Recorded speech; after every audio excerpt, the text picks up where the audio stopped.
Hello मेरे प्यारे बच्चों, good morning to all of you. मैं शशांक कुमार एक बार फिर से आपका स्वागत करता हूँ ईशान कोचिंग इंस्टीट्यूट चैनल पर। बच्चों, आज का जो हमारा टॉपिक है वो है फ्लेमिंगो बुक से क्लास 12th का चैप्टर नंबर फर्स्ट। और जो पहला चैप्टर है उसका नाम है the last lesson. The last lesson जिसके जो ऑथर हैं वो है मिस्टर अल्फोंस डुडेट। अब ये कहानी एक ऐसे किरदार से शुरू होती है, जो एक कहानी सुना रहा है वो एक ऐसा बच्चा सुना रहा है जिसका नाम है फ्रांज। आप सोच रहे हो कि मैंने पहले मिस्टर हैमल का नाम क्यों नहीं लिया। जो फ्रांज एक बहुत ही आलसी स्टूडेंट है, कुछ भी पढ़ना नहीं चाहता है, काम से बचता है, कामचोर स्टूडेंट है। मिस्टर हैमल जो कि आज अपनी अंतिम लेक्चर के लिए, अपनी अंतिम क्लास के लिए क्लास में आते हैं, वो बच्चों को ऑलरेडी वर्क दिए रखते हैं। तो फ्रांज उससे बचना चाहता है, ये सोचता है कि चलो आज मैं क्लास बंक मार लेता हूँ। अब क्लास बंक करने के लिए जैसे ही वो स्कूल से दूसरी साइड मुड़ता है तो देखता है कि जो रशियन सेना है वहाँ से ड्रिल करती हुई आती है और उनकी ड्रिल की ठाक ठाक ठाक ठाक ऐसे आवाज़ आ रही है। फिर वो सोचता है कि यार क्लास बंक करने से अच्छा तो यही है कि मैं क्लास ज्वाइन कर लूँ। जैसे ही वो बुलेटिन बोर्ड के पास जाता है, देखता है कि वहाँ पे बहुत सारे गांव के लोग खड़े हुए हैं। वो ये सोचता है कि यहाँ पे इतनी भीड़ क्यों लगी हुई है। फिर जैसे ही वो क्लास के अंदर जाता है, वो सोचता है कि चलो क्लास में भी काफ़ी भीड़ होगी तो मैं आराम से क्लास में एंट्री कर जाऊँगा और आराम से जाकर एक साइड बैठ जाऊँगा। लेकिन वहाँ पर तो सब कुछ उल्टा है।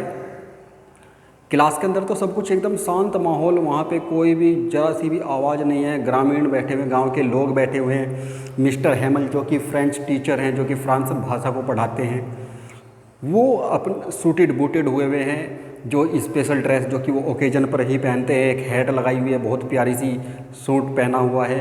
और वो केवल वो तभी पहनते हैं या तो कोई स्पेशल ओकेजन होता है या कोई एनुअल फंक्शन होता है। लेकिन फ्रांज सोचता है कि आज तो ऐसा कुछ भी नहीं है, फिर ऐसा क्यों? आखिर सर ने ऐसे सुंदर कपड़े क्यों पहने हुए हैं? अब जो फ्रांज है, अब आती है मुद्दे की बात कि आखिर ऐसा क्यों है। जो फ्रेंच टीचर हैं, जो फ्रांस भाषा के जो अध्यापक हैं, वो दुखी क्यों हैं? एक्चुअल में आज उनका अंतिम दिन है। उन्हें 40 साल हो गए हैं विद्यालय में अपनी सेवा देते हुए, और आज उनका लास्ट लेसन है। ये तब की बात है जब रसिया की जो सेना है वो बर्लिन के साथ मिलकर फ्रांस के ऊपर हमला कर देती है।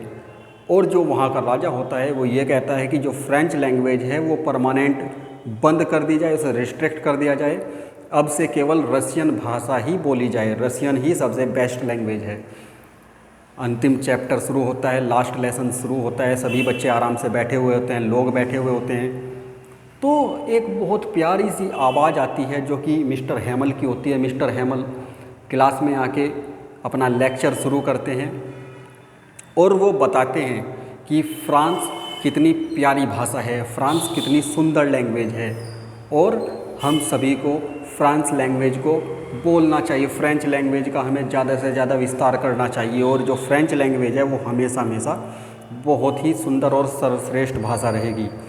उसके बाद वो बोर्ड की तरफ मुँह करते हैं, बोर्ड की तरफ मुँह करके कुछ लिखना शुरू करते हैं कि तभी वो फ्रांज को आवाज़ देते हैं। फ्रांज घबरा जाता है कि लो भाई, हो गया खेल।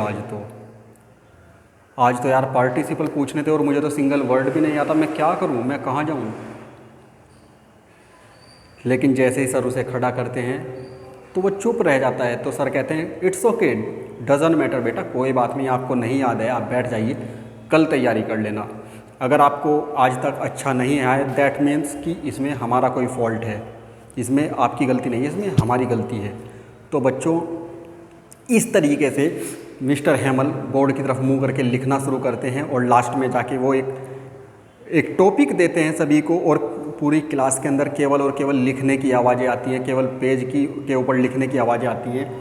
उसके बाद वो बोर्ड की तरफ मुंह करके सभी बच्चों को ये बोलते हैं कि ये आपका लास्ट लेसन था, आप क्लास से जा सकते हैं, और अब मैं आपको दोबारा नहीं दिखाई दूंगा। तो ये पूरे का पूरा लास्ट लेसन था। बच्चों, आपको ये स्टोरी कैसी लगी आप मुझे ज़रूर बताइए। अगर आपको इसमें कोई प्रॉब्लम आती है, कोई चीज़ समझ ना आए, तो प्लीज़ आप मुझसे कमेंट बॉक्स में या मेरे व्हाट्सएप नंबर पे डिस्कस कर सकते हैं, पूछ सकते हैं।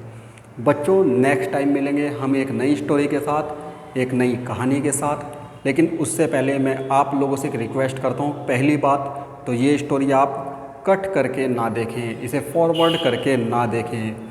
इसे जब आप पूरा देखेंगे तभी आपको समझ आएगा। तो मेरे प्यारे बच्चों, तब तक आप सभी अपना ध्यान रखिए, स्वस्थ रहिए। Thank you and have a nice day. Take care. Bye bye.